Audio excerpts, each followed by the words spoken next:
Alright, so here we are with a, this is a 1999 K2500 Suburban, and it's got a leaking fuel pressure regulator. And the regulator is underneath of the upper intake, or plenum, or whatever you want to call it. So you can't just change it out, you got to pull the intake off. I just want to make a quick video here because I kind of had a hard time finding information about this on YouTube myself. It was either really long videos or really quick videos. It didn't cover enough. So I'm not going to get into all the small details, all the way down to unplugging wires and things. I'll just cover pretty much what you have to do to get to it. I haven't even gotten it all the way apart yet, but I wanted to catch up with the video before I went any further. So first off, obviously, if you got to pull the intake off, you got to get the air box and all the ducting and everything out of the way that's hooked up to the throttle body there. And that's pretty simple, pretty self-explanatory. Just a couple clips to get the cover off of the lower box, and then there's a little little hook thing right here that pops in down here into this slot. So once the top part's off, you get the filter out and unscrew the little joint back here. The box just slides out and you can take it out of the way. So then next you're left with your lines for your AC.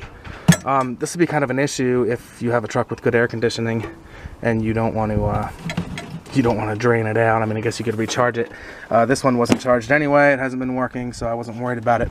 So I just unbolted it from the back of the compressor over here. There's one bolt in the center. Pulled that out, put the bolt back in so I wouldn't lose it, and then I zip tied those over there out of the way because they're right in the way to pull the intake off.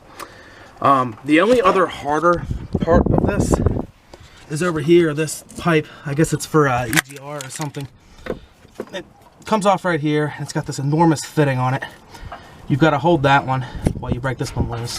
And it was super tight. I had to use a pipe to snap it loose, and 2 large crescent wrenches. The largest wrench I have is 1.25 inches, and it was still too small for this. It looked like by 1 or 2 sizes. So I don't know what size it actually is, maybe 1 5/16 or something like that. But it's pretty big. I ended up using this large crescent to hold that. And then I put a piece of pipe on the back of it while I held that with another large crescent wrench. And even then, even with a pipe on it, it was probably 18 inches long. I still had to really crank on it to get the crack loose. But I got that off, so now it can actually lift up and out of the way. Originally, I was thinking, I saw another video, somebody online left that hooked up, and without the AC lines in the way, the guy was able to lift it up and kind of rotate it and just keep it connected to that and hold it up here. But it looked like it was still kind of in the way. I'd rather pull it all the way out.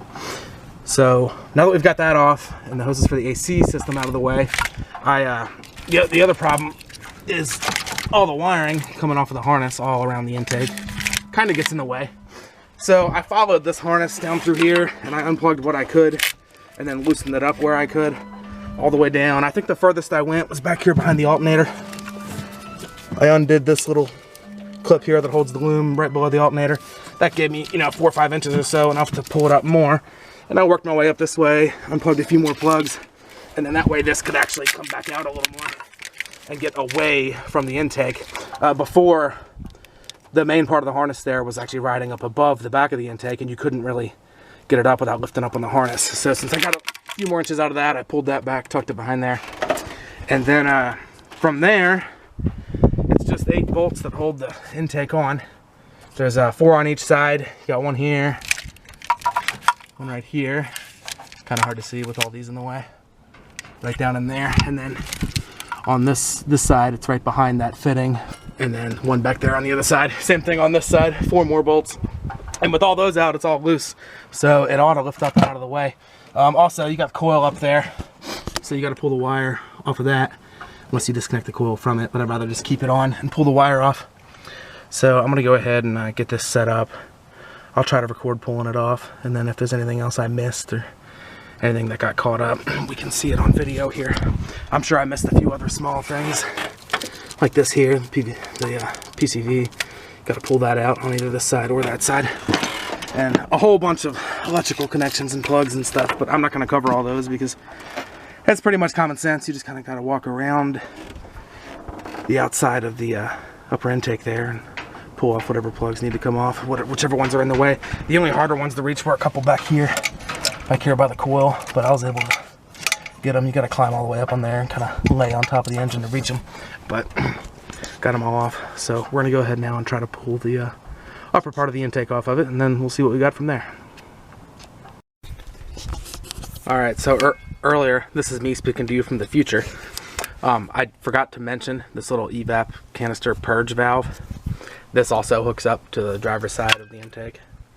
It has these little clips where you can, there's a little nipple over here that you can push in, and then the clip slides out and you can pull the hose off and leave the valve on the intake, or you can pull the 2 bolts that hold it on and pull the whole thing out. I did that just because I was scared the clip was gonna break. I checked the clip on this side since it was easier to reach, and I tried finagling with it a little bit, and felt like it was starting to crack. So I figured I'd be safer to just unbolt the valve. And then the way the connections are, you can still rotate it like that. So I just rotated it over here, left it hooked up on that side, and dropped this here. I'll show you over here where it goes on the actual intake here.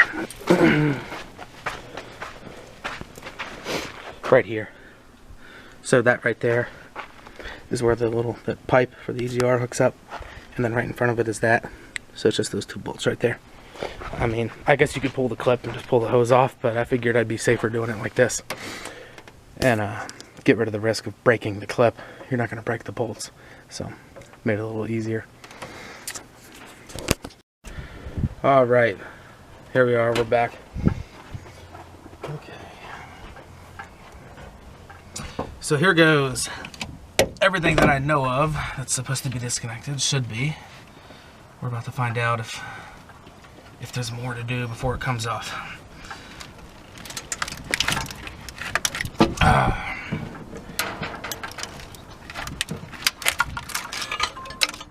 Nope, looks like we got it.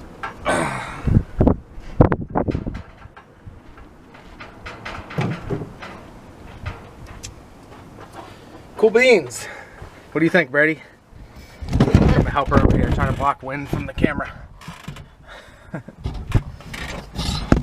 So it came off with everything that I showed in the first clip there. I'm gonna go ahead and get off of here and then figure out what's next, and we'll keep on going.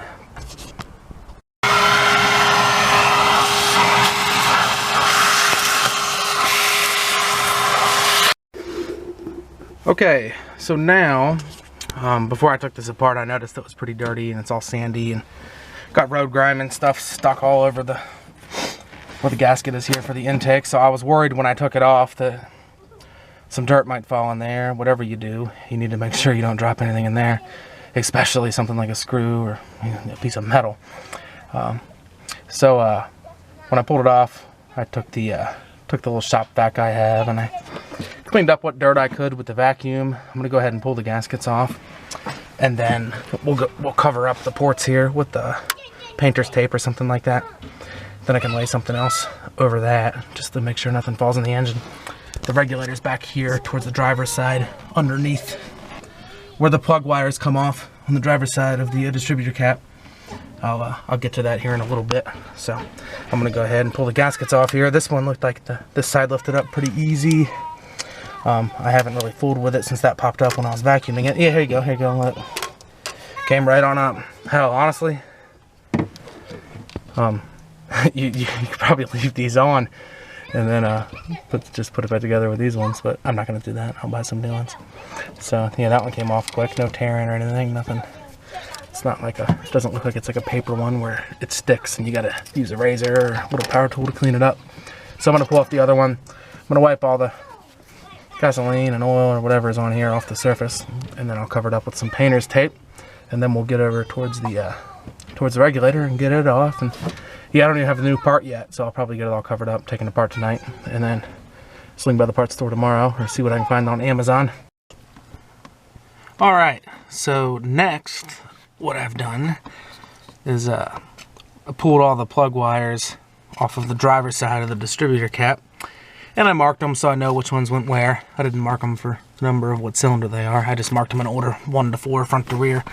So when I gotta put it back together, I know I just do, 1 through 4.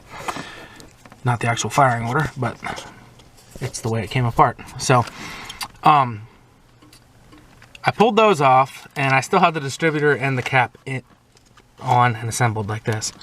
And I was looking at the regulator. You can see it back there, kind of. Well, it's not in anymore. I already pulled it out. It goes in that hole right there. I didn't know how it came out. I didn't know if the whole piece came off, or if the bracket came off, and then I took it apart from there, or what. And I've had a hard time finding information on YouTube, so I just kept studying it. And eventually, I ended up pulling off the distributor cap so that I could access it more. The cap just has 2 screws, one on the front side right there, and then one opposite on the rear side. Where the little veins on the top divot in, right in front of my finger there, and right in front of my finger there, that's where the screws are. So you can't see the rear one, but if you put your screwdriver right where that is and drop it down, feel around, you'll find it. It's one of these Torx bit things. I don't even know what size it was. What size is it here? Here, I'll let you know. There you go, T20. That's what it was. So I pulled that off just so I could see more, because I noticed there's a bolt right here. Here, let me grab my flashlight. There was a bolt on this bracket right there, right in front of the flashlight. Now, I thought I had to pull that out to pull the bracket off to get it, but I didn't. And while I still didn't know that, I thought I had to also take this one out to get the whole bracket off. And that one was under the distributor cap. So that's why I pulled the cap off. And then, when I pulled the cap off, you still can't reach that one with the distributor installed. So I pulled the distributor out. And that's just that little, just like usual. There's one little bolt right there that locks that little clip that holds the distributor in place. So I took it out. The problem with that is you got to mark where the rotor button was pointing and everything, and then you got to worry about timing problems. But either way, I've got that marked so I can get it back together, hopefully with no issues. But after that came out, I realized I didn't have to pull it out because here's the regulator right here. So, sorry, it's dark out. I'm trying to make sure this light is bright enough for you guys to see. So the regulator right here, it's pressed into this. Right here. It's pressed into that. Damn it, no, I dropped it. Hang on a sec. Let me get this out of here. I have to edit this out. Or maybe just leave it to show you how it's a pain. Here it is. That little nipple right there goes into that, where that little screen filter looking thing is. And then this part here was pointing downward. And that's where the fuel was leaking out. I realized after studying it for a little bit that this presses into that, and then this little clip right here holds it in place. So if this here, if you slide it back into there, it pushes in, and then the little clip goes around that and holds it in place. So all I did was I tried my snap ring pliers, but the end of them was a little too fat, so I ended up using a couple little picks and a screwdriver to hold it in place. I got this off, and then it just pulled out. There it is, boom. So I didn't have to pull the distributor out. So that was unnecessary. The cap, yeah, you could have done it if you really fought it with the cap still on, but since the cap is just 2 screws and you don't have to worry about which direction it goes back on, just, the firing order with the wires, it's definitely worth taking the cap off. I wouldn't I wouldn't recommend pulling the whole distributor out just to get to this, but I've already done it, so I'll get it all back together. It should be all right. But either way, yeah, it was a lot simpler than I thought. After studying it for a little bit and getting a little frustrated, I realized you just got to pull that little snap ring off there, and then it slides out. So I'm gonna order a new one. We'll put it back together and see if it stops the leak. And I'll probably get some more footage here on the reassembly. So yeah, thanks for watching. I hope this helps you if you're trying to do this. I myself looked on YouTube for a long time, and it seems like most of the videos were either too short and didn't actually show how the thing actually physically comes out of where it's put. They were either too short and didn't show that, or they were an hour and a half long and showed a whole bunch of boring details that you don't need. So yeah, I hope this helps any of you guys if you're trying to do this yourself.